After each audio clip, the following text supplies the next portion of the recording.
இன்டர்நேஷ்னலாக வந்து சைனா வந்து red dragon சொல்லுவாங்க. அந்த மாதிரி இப்போ இந்தியாவில் ஒரு சாஃப்ரான் டிராகன்னா பிஜேபியை சொல்லலாம். என்ன பாலிடிக்ஸ் பேசுறீங்க? சாஃப்ரான் டிராகன் இன்னைக்கு பேசணும், அன்னைக்கு என்ன டிராகன் அது? எனக்கு நானே விருது கொடுத்துப்பதா? நான் தான் பிரதமர், நான் தான் ரிசீவர், நான் தான் அவார்டியா? இல்லை, அதான் லைட்டாக டென்ஷன் வேறு ஆகிட்டீங்க. இதை மாதிரி நான் எவ்வளோ பேர் உசுப்பத்தி விட்டுருப்பேன் தெரியுமா? The Fire Media presents the Journalist Summit 2026. Title sponsor Best Money Gold. பழைய தங்க வெள்ளி நகைகளுக்கு நல்ல விலை கொடுக்கும் சிறந்த நிறுவனம் Best Money Gold. Powered by Dr. Srivarma's Vajika for Men's Wellness. Salem VS Biryani, Art of Biryani Perfector. Venue partner Shankar IAS Academy. Refreshment partner Ashwin Sweets and Snacks. Sitharaman ma'am வந்து ஃபினான்ஸ் மினிஸ்டராக இருக்காங்க. அவங்க வந்து இந்த தமிழை பற்றி பேசியிருப்பாங்க.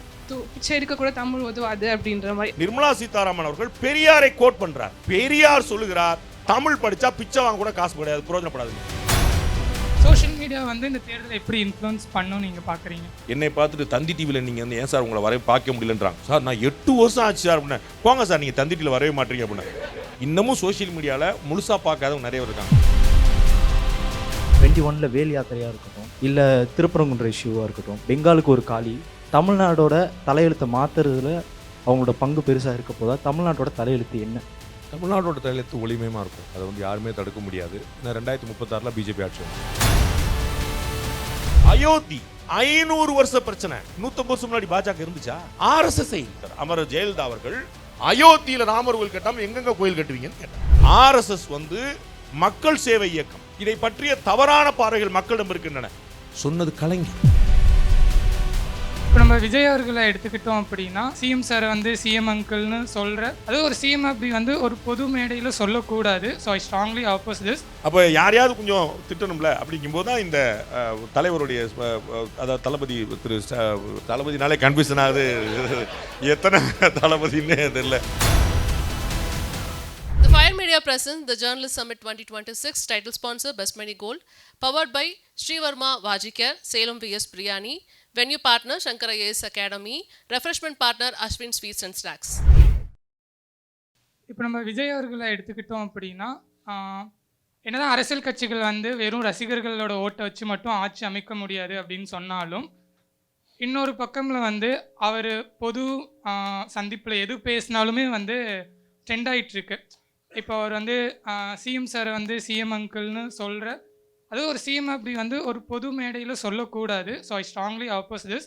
ஆனால் அதை வந்து சோஷியல் மீடியாஸில் வந்து ட்ரெண்ட் பண்ணிகிட்டு இருக்காங்க, எல்லாருமே பண்ணுறாங்க. அது ரொம்ப, நான் வந்து இந்த பார்ட்டிக்கு நான் சப்போர்ட், இந்த பார்ட்டிக்கு சப்போர்ட் இல்லைங்கிறதில்ல. ஒரு காமன் மேனாக, ஒரு பாலிட்டிக்ஸோட லவ்வராக நான் வந்து பேசுகிறேன். ஸோ இதை நீங்கள் எப்படி சார் பார்க்குறீங்க? அப்படி அதாவது ஏன் ட்ரெண்ட் ஆகுது அப்படின்னா, most of the TVK voters are youngsters. Most of the youngsters TVK voters சொல்ல, ஏதாவது புரிஞ்சுக்க முடியுதா பாருங்க. Most of the youngsters TVK voters சொல்ல, டிவிகே உடைய ஓட்டர்ஸ் வந்து மோஸ்ட்லி யங்ஸ்டர்ஸ். அந்த டிஃபரன்ஸ் புரிஞ்சுங்க. ஒன்று, இவங்க பூரா நேற்று வரைக்கும் அஜித்தை ட்ரால் பண்ணியே பழகிட்டாங்க. அப்படியே போட்டு பழகிட்டாங்க. ஃபுல்லாக வந்து கை பரபரன்னு. இப்போ வந்து அஜித் சார் வந்து அந்த பக்கம் ரேஸு கீஸுன்னு போட்டு மெடல் கூட அந்த பக்கம் போயிட்டாரா, இப்போ தலையை ஒன்றும் சொல்லவே முடியலையேன்னு சொல்லிட்டு தலைவை தமிழண்டா அப்படின்னு சொல்லிட்டு அவருக்கு கொஞ்சம் 2 ஃபயர் விட்டுட்டு இருக்காங்க. அப்போ யாரையாவது கொஞ்சம் திட்டணும்ல, அப்படிங்கும்போது தான் இந்த தலைவருடைய அதாவது தளபதி திரு தளபதினாலே கன்ஃபியூஷன் ஆகுது. எத்தனை தளபதின்னு தெரியல. திரு விஜய் அவர்களுடைய பேச்சு வந்து அதனால தான் வந்து அது ட்ரெண்ட் ஆகுது. ஒன்று. ரெண்டாவது, நீங்கள் பாருங்கள், நீங்கள்லாம் சின்ன பிள்ளைங்க சொல்ல வரேன். அண்ணன் மணி நிறையா சொல்லியிருப்பாரு, அண்டு ரமேஷ் நிறையா சொல்லுவார். சிஎம் அங்கிள் அப்படின்னு சொன்னது ஐ ஸ்ட்ராங்லி கண்டம்னு சொல்கிறீங்க. இதற்கு முன்னாடி சிஎம்கள் ரொம்ப கேவலமாக விமர்சிக்கப்பட்டிருக்காங்க. ஜெயலலிதா அவர்கள் போல படு கேவலமாக பர்சனலாக தனிப்பட்ட முறையில் கேரக்டர் அசாசினேட் பண்ணப்பட்ட மாதிரி நீங்கள் பார்க்க முடியாது. அவ்வளவு, அது உங்களுக்கு தெரியும், இந்த சொசைட்டியே ஒரு மேல் டாமினன்ட் சொசைட்டியாக தான் இருக்குது. ஒரு பெண் வந்து ஜெயிச்சு பெரிய ஆள் ஆகிட்டாங்கன்னா அவங்களை என்னெல்லாம் பேச முடியுமோ அவ்வளோ பேசுகிறாங்கன்னு பார்க்கும். அப்படி வந்து கொஞ்ச நெஞ்சலிவு இல்லை. நரேந்திர மோடி அவர்களை போல ஊடகங்கள் உட்பட, எதிர்கட்சிகள் உட்பட, மாற்றுக் கட்சியினால் விமர்சிக்கப்பட்ட இன்னொரு மவுத்கே சொதாகர், மரண வியாபாரி அப்படின்னு சொல்லப்பட்ட, நீ ஒருத்தர் சொல்ல முடியுமா? நேமிங் உண்டு அப்படிங்களா? அவருடைய ஆட்சியில் கலவரம் நடந்தது அப்படிங்கிற வேற, கொலகாரண்டா அப்படின்னு சொல்றது ஒன்று இருக்குல்ல. டீ விற்கிறவன், அப்போ டீ விற்கிறவன கேவலமா? உங்களுக்கு புரியல? அவர் வேணா டீ வேணா விற்கலாம் அப்படின்னா, அப்போ நீங்க அப்போ டீ விற்கிறவங்களுக்கு பூரா எப்படி பார்த்துருக்கீங்க? உங்களுக்கு புரியல? அண்ணன் துரைமோகன் இப்போ பேசுறாரு, நான் மட்டும் இப்படிலாம் படிச்சு வரலன்னா கோவணம் கட்டிட்டு விவசாயம் பண்ணியிருக்க வேண்டியதான். கோவணம் கட்டி விவசாயம் பண்றது அசிங்கமான தொழிலா? அப்போ என்ன நெரேட்டிவ் இருக்கு பாருங்க. நீங்க சிஎம் அங்கிள்னு சொன்னதை அப்படி சொல்றீங்க, என்னெல்லாம் சொல்லப்பட்டிருக்குன்னு நினைவு கூர்ந்தா நொந்தே போயிருவீங்க. இவ்வளோ நடந்திருக்கான்னு. நல்லவேளை நம்ம அப்பெல்லாம் இல்லை, நீங்க சந்தோஷப்பட்டுருக்கீங்க. சார் இப்போ சோஷியல் மீடியாவோட இன்ஃப்ளூயன்ஸ் இப்போ அதிகமாக இருக்குது. அரசியல் கட்சி தலைவர்கள் களத்தில் பிரச்சாரம் பண்ணுறதை விட ஐடி விங்ஸோட சோஷியல் மீடியாவில் அவங்க பண்ணுறது தான் பெருசாக இருக்குது. ஸோ சோஷியல் மீடியா வந்து இந்த தேர்தலை எப்படி இன்ஃப்ளூயன்ஸ் பண்ணுன்னு நீங்கள் பார்க்குறீங்க? ஒரு 10 வருஷம் முன்னாடி வரைக்கும் சோஷியல் மீடியா ஒரு ரோலே ப்ளே பண்ணாத போதே இது ரொம்ப ப்ளே பண்ணணும்னு எதிர்காலத்தை கணித்தவர் திரு நரேந்திர மோடி அவர்கள். அவர் வந்து பியூட்டிஃபுல்லாக பிரசாந்த் கிஷோர் பாண்டே அப்படிங்கிறவர் கூட வச்சுக்கிட்டு ரொம்ப நிறைய செயல்பட்டு ஒரு ஏகப்பட்ட விஷயங்களை வந்து சோஷியல் மீடியாவில் ஃபுல்லாக ட்ரெண்ட் பண்ணி இன்னைக்கு உலகத் தலைவர்கள்லேயே நிறைய சோஷியல் மீடியா பிளாட்ஃபார்மில், அது எக்ஸ்லேருந்து இன்ஸ்டாகிராம்லேருந்து யூடியூப்லேருந்து நிறைய அதிகமாக ஃபாலோ பண்ணக்கூடிய டாப் லிஸ்ட்டில் இருக்கக்கூடிய நரேந்திர மோடி அவர்கள். அவர் வந்து 75 வயசு, 75. உங்களுடைய தாத்தா வயசா பாருங்க, எவ்வளோ ட்ரெண்டியாக இருக்காருன்னு பாருங்க. புரியுங்களா? அவர் வந்து 80ஸ்லேயே லேப்டாப் வச்சுருந்தவர். லேப்டாப் அப்போ தான் வந்துச்சு, அப்பயே செகண்ட் ஒரு லேப்டாப் வச்சுருந்தவர். பயங்கர அப்டேட்டாக இருந்தவர், இன்னும் இருக்கிறார். அதனால தான் சோஷியல் மீடியாவில் ஃபுல்லாக ட்ரெண்ட் பண்ணிட்டு இருக்கு, பயங்கரமாக இருக்கிறவர். அப்பயே பிடிச்சார். மறைந்த முதலமைச்சர் ஜெயலலிதா அவர்கள் தான் இந்தியாவில் முதல் முறையாக ஒரு கட்சியின் அதிகாரப்பூர்வ அமைப்பில் ஐடி விங் அப்படின்னே கொண்டு வந்தவங்க. இன்னைக்கு ஐடி விங் ரொம்ப பெருசாக பேசப்படுது. இந்த ஐடி விங்கை இந்தியாவிலே முதல் முறையாக கொண்டு வந்தவங்க ஜெயலலிதா அவர்கள் தான். ஸோ இது மாதிரி நிறைய ஃபோர்சைட் இருக்குது. இன்னைக்கு வந்து அன்னைக்கெல்லாம் வந்து அவங்க ஐடியோட ரோல் கொஞ்சம் கொஞ்சமாக வளர்ந்துட்டு இருந்துச்சு. இன்னைக்கு ஒரு நல்ல பொசிஷனில் இருக்குது. Even now this may influence 25%, not fully. இன்னமும் சோஷியல் மீடியாவில் முழுசாக பார்க்காதவங்க நிறைய இருக்காங்க. என்னை பார்த்துட்டு தந்தி டிவியில் நீங்கள் வந்து ஏன் சார் உங்களை வரவே பார்க்க முடியலன்றாங்க. சார் நான் 8 வருஷம் ஆச்சு சார் அப்படின்னா, போங்க சார் நீங்கள் தந்தி டிவியில் வரவே மாட்டீங்க அப்படின்னா. அப்புறம் பலர் நீங்கள் புதிய தலைமுறை நியூஸ் படிப்பீங்களே நீங்கள் தான் அப்படின்ட்டு இருக்காங்க. ஸோ இவ்வளவு தான். அது வந்து அவங்க எல்லாருக்குமே அது போய் சேர்ந்துருக்கும்னு நீங்கள் சொல்ல முடியாது. அப்போ நம்ம வந்து எல்லாத்தையுமே ரீச் ஆகிருப்பாங்க முடியாது. அப்போ social media will play a role, not the major role. So என்னோட கேள்வி என்னென்னா, இப்போது இன்டர்நேஷ்னலாக வந்து சைனா வந்து ரெட் ட்ராகன்னு சொல்லுவாங்க. அந்த மாதிரி இப்போ இந்தியாவில் ஒரு ரெட் ட்ராகன் இல்லை, ஒரு சாஃப்ரான் ட்ராகன்னா பிஜேபியை சொல்லலாம். ஸோ இப்போது பிஜேபி வந்து தமிழ்நாட்டில் வந்து கால் வைக்க முடியாது அப்படின்றது தான் 2 திராவிட கட்சிகளும் சொல்லிகிட்டு இருந்தாங்க. அது வந்து இந்த 24 எலெக்ஷனில் 18% ஓட் பர்சன்டேஜ் வந்து என்டிஏ வாங்கணுன்னே எனக்கு பிஜேபி தமிழ்நாட்டுக்கு விதிவிலக்கு இல்லை அப்படின்றது எனக்கு அப்போது நான் டிசைட் பண்ணேன். ஆனால் இப்போது பீகாரோட எலெக்ஷனில் அவங்க வின் பண்ணதாக இருக்கட்டும், திருவனந்தபுரம் முனிசிபல் எலெக்ஷனில் ஜெயிச்சதாக இருக்கட்டும், மும்பையில் அவங்க ஜெயிச்சதாக இருக்கட்டும், இப்படிலாம் பார்க்குறப்போ தமிழ்நாட்டிலேயே அவங்க ஆட்சி அமைக்க போகிறாங்க ஒரு நாள் அப்படின்றது முடிவாயிருச்சு. ஆனால் இங்கே அவங்க பண்ணுற ஒரு சில விஷயங்கள், அதாவது ஃபார் எக்ஸாம்பிள் 21 வேல் யாத்திரையாக இருக்கட்டும், இல்லை திருப்பரங்குன்ற இஷ்யூவாக இருக்கட்டும், பெங்காலுக்கு ஒரு காளி, உத்தரப்பிரதேஷ் இல்லை நார்த்துக்கு ஒரு ராமர், மகாராஷ்டிராவுக்கு ஒரு கணேஷ், இந்த மாதிரி தமிழ்நாட்டுக்கு முருகர்னு அவங்க ஃபிக்ஸ் பண்ணிட்டு மதவாதத்தை உள்ளே எடுத்துகிட்டு வர்றதுக்காக அவங்க இன்டைரக்டாவோ டைரெக்டாவோ முயற்சி பண்ணி தமிழ்நாடோட தலையெழுத்தை மாற்றுறதுல அவங்களோட பங்கு பெருசாக இருக்க போதா? தமிழ்நாட்டோட தலையெழுத்து என்ன? தமிழ்நாட்டோட தலையெழுத்து ஒளிமயமாக இருக்கும். அதை வந்து யாருமே தடுக்க முடியாது. ஏன்னா 2036 பிஜேபி ஆட்சி வந்துடும். தம்பிக்கு ஏற்ற மாதிரி பதில் சொல்ல. அப்படி ரெட் டிராகன் மாதிரி சாஃப்ரான் டிராகன் அப்படின்னு சொல்லி சொன்னீங்க. இந்தியாவில் ரெட் டிராகன் இருந்தபோது யாருமே ஏன் யோசிக்கலான்னு நீங்கள் பார்க்கணும். அரசியல் கட்சியில் மாவட்ட செயலாளராக இருந்தவர் பல்கலைக்கழக துணைவேந்தராக இருந்திருக்கார், தெரியுமா உங்களுக்கு? அப்போ நீங்கள் பிறக்கல. அதனால் வரலாறு தெரியாதவனுக்கு வரலாறு கிடையாது. வரலாறு தெரியாதவனுக்கு வரலாறு. நீங்கள் இன்னைக்கு என்ன நடக்குதுன்னு நீங்கள் பேசும்போது இதற்கு முன்னாடி என்ன நடந்துச்சுங்கிற தெரிஞ்சிருக்கணும். நேரு பீரியட்ல பாரத் ரத்னா அவார்டு கொடுக்குறாங்க. யாருக்குன்றீங்க? நேருக்கு. இந்திரா காந்தி பீரியட்ல பாரத் ரத்னா அவார்டு கொடுக்குறாங்க. யாருக்குங்க? இந்திரா காந்திக்கு. கொஞ்சம் நீங்க யோசிக்கணும். இன்னைக்கு நரேந்திர மோடி, அடுத்த பாரத ரத்னா நரேந்திர மோடி அப்படின்னு சொன்னா நீங்க இல்ல, நானே டென்ஷன் ஆயிடுவேன். உங்களுக்கு புரியுங்களா? ஆனால் இது நடந்தது. அன்னைக்கு யாரும் பேசல. சாஃப்ரான் டிராகன் இன்னைக்கு பேசணும். அன்னைக்கு என்ன டிராகன் அது? எனக்கு நானே விருது கொடுத்துப்பதா? நான் தான் பிரதமர், நான் தான் ரிசீவர், நான் தான் அவார்டியா? எனக்கு புரியலையே. இவ்வளவு இருந்தது. கல்வியில, எமர்ஜென்சியில நீ கொஞ்சம் முன்னாடி யோசிச்சு பார்த்துங்க. நான் மாவட்ட செயலாளர் இருந்தவர் துணைவேந்தரா இருந்தா சொன்னா, மாவட்ட செயலாளர் இருந்தார் நீதிபதியா இருந்திருக்கிறார். உயர் நீதிமன்ற உச்ச நீதிமன்ற நீதிபதியா இருந்திருக்கிறார். இன்னைக்கு ஏத்துக்கிடுவீங்களா? தமிழிசை சவுந்தரராஜன் நாளைக்கு உச்சநீதிமன்ற நீதிபதி. என்ன சொல்லுவீங்க? என்னங்க இது சொல்லுவீங்களா இல்லையா? இருந்திருக்கிறாங்க. அப்ப எது சேஃபரோன் அப்படின்னு நீங்க சொல்லணும். சொல்லிட்டு போறது ஈஸி. வரலாறுல பெரும் துயரங்கள் நடந்திருக்கின்றன. இங்க இந்தியால, தமிழ்நாட்டுல அந்த அளவுக்கு இவங்க இல்ல. ஆமா, அரசியல் கட்சிகள் சுயநலமா செயல்படுவாங்க, அதெல்லாம் மறுக்கிறது. எல்லாரும் இருந்திருக்காங்க. இருக்கிறதுல பெட்டரா இவங்க செயல்பட்டு இருக்காங்க. நான் புள்ளி விவரங்களோட சொல்வேன். இப்போ நான் உங்களுக்கு சொன்னேன், சரிங்களா? ராமர், காளி, முருகன், இது எப்ப எழுந்துச்சு? ஆக்ஷன் ஆர் ரியாக்ஷன் பார்க்கணும். கந்த சஷ்டி கவசத்தை வரி வரியா நான் கும்பிடுகிற முருகனை வரி வரியா அசிங்கப்படுத்தி கேவலப்படுத்தி ஒருத்தர் பேசி வெளியிட்டு பேசாம உட்கார்ந்துருக்க முடியும். அதற்கு எதிராக பதில் குரல் கொடுக்க கூடாதா? எங்க அண்ணன் சீமான் கேட்பார், நீ ஓங்கி அடிப்ப, நான் சத்தமா அழக்கூட கூடாதா? அப்ப என்னுடைய முருகன் இங்கே அவமரியாதை செய்யப்படுகிறான் அப்படின்னு சொல்லி இன்னும் உங்களுக்கு தவளுக்காக சொல்றேன்.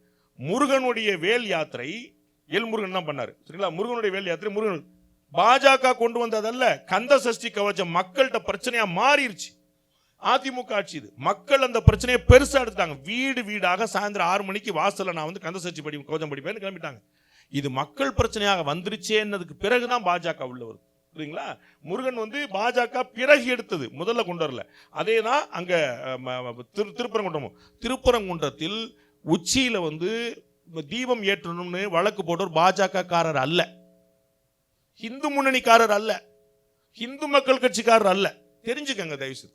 நீங்க எவ்வளவு காவி ட்ரெஸ் போட்டுருந்தானே அது அப்படியே வச்சிருக்கீங்க. ரொம்ப பின்னாடி ஒரு கைதாக போடுறதுக்கு 10 நிமிஷம் முன்னாடி வந்தவர் தான் நயினார் நாகேந்திரன். உங்களுக்கு தகவலுக்கா? இன்னைக்கு அதை கேபிட்டலைஸ் பண்ணிப்பாங்க. ஏன்னா பார்ட்டி பெருசு, ரைட்? இந்தியா அகேன்ஸ்ட் கரப்ஷன் அப்படின்னு அண்ணா ஹசாரே அண்ட் அரவிந்த் கெஜ்ரிவால், பிரசாந்த் பூஷன், இந்த மாதிரிலாம் பெரிய வந்தாங்க. அவர்கள் பெரிய இயக்கமா வந்தாங்க. அதோடைய அறுவடை பாஜக செய்தது. ஏன்னா பாஜக அமைப்பு ரீதியா பெரிய இயக்கம் ஊழலுக்கு எதிரான ஒரு இயக்கம் பயன்படுத்தாங்க. அயோத்தி 500 வருஷ பிரச்சனை, 150 வருஷ கேஸ். 150 வருஷம் முன்னாடி பாஜக இருந்துச்சா? ஆர்எஸ்எஸ் இல்ல. ஆர்எஸ்எஸ் துவங்கி எத்தனை வருஷம் ஆச்சு? ஆர்எஸ்எஸ் 100 வருஷம் தான் ஆகுது. கோர்ட் கேஸ் 150 வருஷம் சார். நீங்க என்ன பிஜேபி கிளைம் கொடுக்குறீங்க?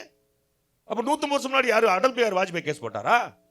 மக்கள் இயக்கமாக மாறி அது பெரிய வந்த போது 80s இறுதியில பாஜக தன்னை இணைத்துக் கொள்கிறது. எப்பா இது பயங்கரமான மக்கள் கொந்தளிப்பா இருக்குது. ராமர் கோயில நீங்க பாஜக சொல்றீங்க. தமிழ்நாட்டின் முன்னாள் முதலமைச்சர் அமரர் ஜெயலலிதா அவர்கள் அயோத்தியில ராமர் கோயில் கட்டாம எங்கெங்க கோயில் கட்டுவீங்கன்னு கேட்டாங்க. This was exact statement. அயோத்தியில ராமர் கோயில் கட்டாம வேற எங்க ராமர் கோயில் கட்டுவீங்க? அப்ப பாஜக கொதித்தெழுந்த, கொழுந்து விட்டு எறிந்த மக்கள் பிரச்சனையில் தன்னை இணைத்துக் கொண்டது. அவர்கள் உருவாக்கிய பிரச்சனை இல்ல. There is a huge difference between an action and a reaction. When the action was happening, you were silent. When the reaction started, you are all shouting. நான் நீங்க சொன்ன விஷயங்களும் நான் அனலைஸ் பண்றேன். உங்களுக்கு மட்டும் இல்ல தம்பி, நிறைய பேருக்கு தெரியாது. Okay okay sir. ஓகே. அது என்ன பெரிய பிரச்சனை, என்ன பாட்டு என்னமோ சொல்றான் அப்படின்னு நினைக்கிறாங்க. அதுதான் பண்றேன். இல்ல அத லைட்டா டென்ஷன் வேற ஆயிட்டீங்க. தம்பி இதே வேளை இத மாதிரி நான் எவ்வளவு பேர் உசுப்பத்தி விட்டுருப்பேன். ஆனா நான் ஒண்ணுதான் கேட்கணும். ஆனா அப்படி சொன்ன ஜெயலலிதா அவங்க தான் பிஜேபி இங்க கால் வைக்க விடாம இருந்ததும் அவங்க தானே சார்? அது இன்னொரு கேள்வி. அதாவது ஜெயலலிதா அவர்கள் என்ன பண்ணாங்கன்னா, நீங்க என்னென்னலாம் பிரச்சனைகள் வருமோ அதை நான் ரொம்ப பியூட்டிஃபுல்லா எடுத்துருவேன். அதன் மூலமா அந்த வாக்கு வங்கியில எடுத்துறது. அதிமுகவில் ஜெயலலிதா அவர்கள் இருந்த வரைக்கும் தமிழ்நாட்டில் நாம் தமிழர் வளரல. ஏன் வளரல தெரியுமா? பயங்கரமான தமிழில் ஆதரவாளர் ஜெயலலிதாவை மாறிட்டாங்க. பேரறிவாளன் உட்பட 4 பேர் விடுதலைக்கு காரணமான தீர்மானம் சட்டமன்றத்தில் நிறைவேற்றப்படுகிறது. நிறைவேற்றியவர் ஜெயலலிதா. சென்ட்ரல் கவர்மெண்ட்டுக்கு அல்டிமேட்டம் கொடுக்குறாங்க. 3 நாள் அல்டிமேட்டம் ஃபார் 3 days. கவர்மெண்ட் கொடுக்க முடியுமா? 3 நாள் நீங்க ஒரு தீர்மானம் போறீங்களா, நான் வெளியே ரிலீஸ் பண்ணிடுவா பேரறிவாளன் அப்படின்றாங்க. பெரிய கேஸ், நீதியரசர் சதாசிவன் தலைவர் அளவுக்கு போய் பெரிய கேஸா மாறிச்சு. அது செஞ்சவங்க ஜெயலலிதா. ஸ்ரீலங்கால புத்திஸ்ட் கூட உள்ள வரக்கூடாதுட்டாங்க. தமிழ்நாட்டுக்குள்ள புத்த பிட்சுக்கள் வரக்கூடாதுட்டாங்க. வெலிங்டன்ல ராணுவ பயிற்சி இலங்கைக்கு கொடுக்கூடாதுட்டாங்க. ஃபுட்பால் பிளேயர்ஸ் விளையாட வந்தாங்க, கொடுக்கூடாதுட்டாங்க. யாரு? கவர்மெண்ட்ல இருந்து ஜெயலலிதா. அப்ப என்னாச்சு? உலகத்தில் இருந்த அத்தனை தமிழர்களும், குறிப்பாக இலங்கை தமிழர்கள், நம்மை வாழ வைக்க வந்த தெய்வம் அம்மா தான் அப்படின்னு போட்டாங்க. அப்ப அம்மா தமிழினத்துக்கான ஆதரவாளர் இருக்கும்போது அங்க சீமானுக்கான தேவை. உங்களுக்கு புரியுங்களா? ஜெயலலிதா உயிரோடு இருந்தவரை பாஜக வளரவில்லை. ஏன்? நீ என்னப்பா புதுசா ராமருக்கு சொல்றது? நானே கேட்டேன். அயோத்தி ராமர் கோயிலுக்கு கர சேவைக்கு ராம் ராம் என்று எழுதிய செங்கல்களை அனுப்பியவர் ஜெயலலிதா. புரிஞ்சுக்கங்க. இது வரலாறு, நீங்கள் எழுதி பார்த்துக்குங்க. அவங்க தான் கேட்டாங்க. இன்னொரு சொல்கிறேன் உங்களுக்கு, மதமாற்ற தடை சட்டம் கொண்டு வராங்க ஜெயலலிதா ஆட்சியில் இருக்கும்போது. அப்போ வந்து போப்பாண்டவர் எதிர்க்கிறார். யாருங்க? கத்தோலிக்க கிறிஸ்தவருடைய தலைவர். அவர் வந்து சண்டைக்கு வர்றார். அம்மா பதில் போடுறாங்க, நான் தமிழ்நாட்டுடைய சீஃப் மினிஸ்டர், நீங்கள் ஒரு சிட்டியோட ஆள், வேட்டிகன் சிட்டி, இத்தனோடு சிட்டியோட ஆள், நீங்கள் உங்களுடைய கவர்னன்ஸ் பாருங்க, நான் என் கவர்னன்ஸ் பாருங்க. போப்பை பார்த்து யாராவது சொல்ல முடியுமாங்க? அப்போ பிஜேபிக்கான தேவையே தமிழ்நாட்டிலலாம் போச்சு. அப்பா இவங்க வந்து என்னப்பா செய்கிறாங்க, அம்மா பின்னு ஃபயராக விடுது பாடுன்னு சொல்லிட்டு அங்கே போயிட்டேன். அவ்வளோதான். அப்போ எல்லா கட்சிகளுமே, நான் இன்னும் நிறையா சொல்லுவேன், அப்புறம் நான் மட்டும் தனியாக பேசிட்டு இருப்பேன், அப்புறம் அக்கா பேசணும், அண்ணன் பேசணும், நிறைய விஷயங்கள் இருக்குது. 2014 நீங்கள்லாம் தயவுசெய்து பார்க்கணும். 2014 பிஜேபியில் நரேந்திர மோடி பிரதமராக வந்த பிறகு வந்த முதல் பட்ஜெட். அந்த பட்ஜெட்டோடைய ரியாக்ஷன் கருணாநிதி என்ன செஞ்சார், ஜெயலலிதா என்ன செஞ்சார் பார்க்கணும். Karunanidhi welcomed it, Jayalalithaa அப்போஸ்ட் it. என்ன பாலிடிக்ஸ் பேசுறீங்க? ஆர்எஸ்எஸ் வந்து மக்கள் சேவை இயக்கம். இதை பற்றிய தவறான பார்வைகள் மக்களிடம் இருக்கின்றன. அதை உங்களை போன்ற இளைஞர்கள் போய் சென்று சொல்லி ஆர்எஸ் பற்றி நல்ல எண்ணத்தை ஏற்படுத்த வேண்டும். சொன்னது கலைஞர், நான் இல்ல தம்பி. சொன்னது எழுதியிருக்கு, முரசொலியில் வந்திருக்கு, நீ எடுத்து பாருங்க.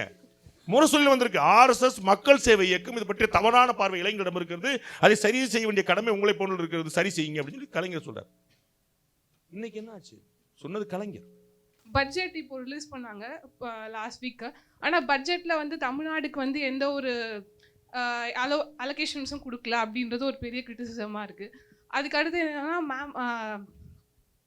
சீதாராமன் மேம் வந்து ஃபினான்ஸ் மினிஸ்டராக இருக்காங்க. அவங்க வந்து இந்த தமிழை பற்றி பேசியிருப்பாங்க. இந்த தமிழ் பற்றி, தமிழ் பிச்சை எடுக்க கூட தமிழ் உதவாது அப்படின்ற மாதிரி. அதுக்கு வந்து கமல்ஹாசன் சார் வந்து ரிப்ளை கொடுத்துருப்பாரு. அது நிறைய பேருக்கு புரியலை அப்படின்றது, அது ரொம்ப ஒரு சோஷியல் மீடியாவில் இப்போ ட்ரெண்டாக இருக்குது. அதை பற்றி நீங்கள் என்ன நினைக்கிறீங்க? உங்களுடைய கேள்விகளில் எவ்வளவு டேட்டா பிழை இருக்குது அப்படிங்கிறத பார்க்கணும். தமிழ்நாட்டுக்கு பிஜேபி அலோகேட் பண்ணவே இல்லை அப்படின்னு சொல்லி சொன்னால் சென்ட்ரல் கவர்மெண்ட்டில், அதை வந்து ஏதாவது ப்ரூஃப் இருக்கா அப்படிங்கிறத பார்க்கணும். நான் வந்து எனக்கு தெரிஞ்ச மெமரியில் இருக்கக்கூடிய சின்ன விஷயத்தை மட்டும் சொல்லிடுறேன். லாஸ்ட் 11 இயர்ஸில் மட்டும் 11 லட்சம் கோடி ரூபாய் அலோகேட் பண்ணியிருக்காங்க தமிழ்நாட்டு. 11 லட்சம் கோடி ரூபாய் தமிழ்நாட்டு. இந்த பட்ஜெட்டில் தமிழ்நாட்டு ரயில்வே திட்டங்களுக்கு மட்டும் 7500 கோடி ரூபாய் தமிழ்நாட்டு ரயில்வே திட்டங்களுக்கு மட்டும் அலோகேட் பண்ணியிருக்காங்க. இன்னைக்கு தமிழ்நாட்டில் கரண்ட்லி 35,000 கோடி ரூபாய்க்கான ரயில்வே திட்டங்கள் அமலில் ஓடிட்டு இருக்கு, ப்ராசஸில் இருக்கு. பரந்தூர் விமான நிலையம் உட்பட சென்னை மெட்ரோ ஃபேஸ் 2 65,000 கோடி ரூபாய் பட்ஜெட் சிங்கிள் ஸ்ட்ரோக்கில் சேங்ஷன் பண்ணியிருக்காங்க. இது வரைக்கும் இந்தியாவில் ஒரு மாநில அரசுக்கு ஒரு திட்டத்துக்கு ஒரே அமௌண்ட்டில் சேங்ஷன் பண்ணதே இல்லை. 65,000 கோடி ரூபா. இப்படி நான் சொல்லிக்கிட்டே போவேன் நிறையா. 3 times தென் யூபிஏ கவர்மெண்ட். இவ்வளோ 2004 இன்னைக்கு வந்துங்க. நான் எப்படி சொல்கிறது, ஒரு நான் நல்லா ட்ரெஸ் பண்ணியிருக்கேனா இல்லையா அப்படின்னு சொல்லுவாங்கன்னா, நீ அவனை மாதிரி ட்ரெஸ் பண்ணல அப்படின்னு சொல்லி ஒரு கம்பேரிசன் இருக்கும்ல. அப்போ 2004 to 14 எப்படி இருக்குன்னு பாருங்கள், 14 to 25 எப்படி இருக்குன்னு பாருங்கள். 2004 to 14 அலோகேஷன் நீங்கள் இப்போ வரலாற்றில் சொல்லக்கூடிய எல்லாருமே பாருங்க. இன்னைக்கு மாநிலங்களுக்கான நிதி பகிர்வு 50% அதிகரிக்க வேண்டும் கேட்குறாங்க. சூப்பர். 2014க்கு முன்னாடி நிதி பகிர்வு எவ்வளோ இருந்துச்சுன்னு கேளுங்க. அன்னைக்கு 1947 2014 வரைக்கும், 47 14 வரைக்கும் நகர்ந்து 35% தான் வந்திருக்கு. இந்த 10 வருஷத்தில் 6% கூடி 41 மாறி இருக்கு. நவ் 41% ஸ்டேட் கவர்மெண்ட்டுக்கான டிவல்யூஷன். அப்போ யார் கூட கொடுத்துருக்காங்கிற பாருங்க, மாநில அரசுக்கான ஆட்டோமேட்டிக்கான பங்கு. இது நம்ம இன்னொன்று திருமதி கனிமொழி சொல்றாங்க, தமிழ்நாடு தான் அதிகமான வரி பகிர்வை மத்திய அரசு கொடுக்கிறது. ஆமாம், டேட்டா வந்து ஃபேக்ட். ஆனால் அதோடைய இன்னொரு என்ன பாருங்க, half backed truth is not danger, not less danger than a lie. உங்களுக்கு புரியுங்களா? அப்போ இன்னொரு அது உண்மைதான் அவங்க. ஆனால் இன்னொரு விஷயம் என்ன பாருங்க, தமிழ்நாட்டிலேருந்து ஒரு கார் உற்பத்தி ஆகுது. அந்த கார் வந்து நம்ம தான் இங்கே இன்வாய்ஸ் பண்ணுறோம். அப்போ அந்த காரும் அந்த விலையும் அந்த டேக்ஸும் தமிழ்நாட்டு தான் வரும், தமிழ்நாடு தான் கட்டும். ஆனால் இந்த கார் வாங்கினது தமிழ்நாட்டுக்காரன் மட்டுமா? பீகார்காரன் வாங்கியிருக்கான், யூபிக்காரன் வாங்கியிருக்கான், டெல்லிக்காரன் வாங்கியிருக்கான், மகாராஷ்டிரக்காரன். அப்போ அவன் தானே டேக்ஸ் கட்டினான். காசு யாரோடது? கார் இங்கேருந்து உற்பத்தி ஆனது, காசு அவனோடது. அதை கலெக்ட் பண்ணி கட்டினது நாம. உங்களுக்கு புரியுங்களா? அப்படித்தான் நீங்கள் புரிஞ்சுக்கணும். அப்போ கோயம்புத்தூர் மாவட்டம் அதிகமான நிதி கொடுக்குது, சென்னை மாவட்டம் அதிகமான நிதி கொடுக்குது. அப்போ அரியலூர் பெரம்பலூருக்கு ஒன்றும் கொடுக்க மாட்டீங்களா? உங்களுக்கு புரியுங்களா? கோயம்புத்தூரில் உற்பத்தி ஆகிற அதிகமான வருமாயை கொண்டு நம்ம வந்து அரியலூரை கவனிக்கணும். அப்படிதான் பண்ணுவோம். அப்போ அஸ்ஸாமுக்கு நார்த் ஈஸ்ட்டுக்கு என்ன பண்ணுவா? There was a defense minister in India from UPA. வடகிழக்கு மாநிலங்களில் எல்லையோர பகுதிகளில் சாலைகள் போட்டால் அந்நிய நாட்டுக்காரன் உள்ளே வந்துடுவான்னாங்க. எனக்கு ரோடு போடாம விட்டாங்க சார், எதிரி உள்ளே வந்துடுவாங்கன்னு சொல்லிட்டு. கற்பனை பண்ண முடியுமா? இன்னைக்கு வந்து நார்த் ஈஸ்ட் வந்து completely intact with India. You won't believe 15 வருஷம் முன்னாடி நீங்கள் தயவுசெய்து படிச்சு பாருங்க. 15 வருஷம் முன்னாடி நீங்கள் நார்த் ஈஸ்ட்டுக்கு போனீங்கன்னா oh you are coming from India அப்படிம்பாங்க இருந்தது. இன்னைக்கு வந்து அவங்க வந்து ஒற்றை இந்தியாவா அவங்க வந்து நிற்கிறாங்க. அப்போ எவ்வளோ விஷயங்கள் வந்திருக்காங்க. அப்போ and last point, Nirmala Sitharaman அவர்கள் யாசகம் பற்றி பேசினாங்க. அண்ணன் கமல்ஹாசன் பேசினா புரியலன்றீங்க. அது ஜெனரல் கம்ப்ளைண்ட், நான் ஒன்றும் சொல்ல விரும்பல. கமல்ஹாசன் சார் பேசினா அப்படி தான் இருக்கும். அவர் வந்து அது வந்து நான் இல்லை. ஆனால் என்ன கமல் போன்ற படித்தவர்கள், அவரை போன்ற இன்டெலிஜென்ட், இது சொல்லாமா? நிர்மலா சீதாராமன் அவர்கள் பெரியாரை கோட் பண்றார். பெரியார் சொல்லுகிறார் தமிழ் படிச்சா பிச்சை வாங்க கூட காசு கிடையாது, பிரயோஜனப்படாதுங்க. தமிழ் தாய் வாழ்த்தை 70 இறுதியில கொண்டு வர்றாங்க. தமிழ் தாய் வாழ்த்தை 70 கொண்டு வராங்க. கலைஞர் கவர்மெண்ட்ல கொண்டு வராங்க. பெரியார் அப்ப இருக்கிறார். அவர் சொல்றார் கடவுள் வாழ்த்து கூடாதுன்ற. அப்ப தமிழ் தாய் வாழ்த்து கொண்டு வருவியா? ஒரு முட்டாள்தனத்துக்கு பதிலாக இன்னொரு முட்டாள்தனமான்னு கேட்கிறார். ஜஸ்ட் இமேஜின், தமிழ் தாய் வாழ்த்து கொண்டு வருவதை பெரியார் என்ன சொன்னார்? வரலாறுங்க, படிச்சு பாருங்க.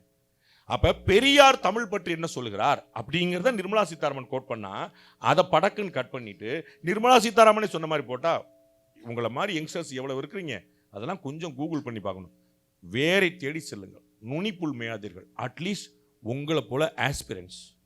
ஏன்னா உங்களுக்கு வந்து நாளைக்கு நீங்க கலெக்டரா இருக்கும்போது ஒருத்தர் வரலாம், சார் 10 பேர் வெட்டிட்டாங்க சார் அப்படின்னு சொல்லிடலாம். யாரடா? ஒரு பொம்பளை சார். அப்போ 10 பேர் சேர்ந்து ஒரு பொம்பளை விட்டாங்கன்னு பயங்கரமான கேஸாக இருக்கும். அப்புறம் நீங்கள் பார்த்தீங்கன்னா அந்தம்மா ஒரு 20 பேர் வெட்டுறதுக்கு ட்ரை பண்ணியிருக்கும், அவன் முந்திருப்பான்.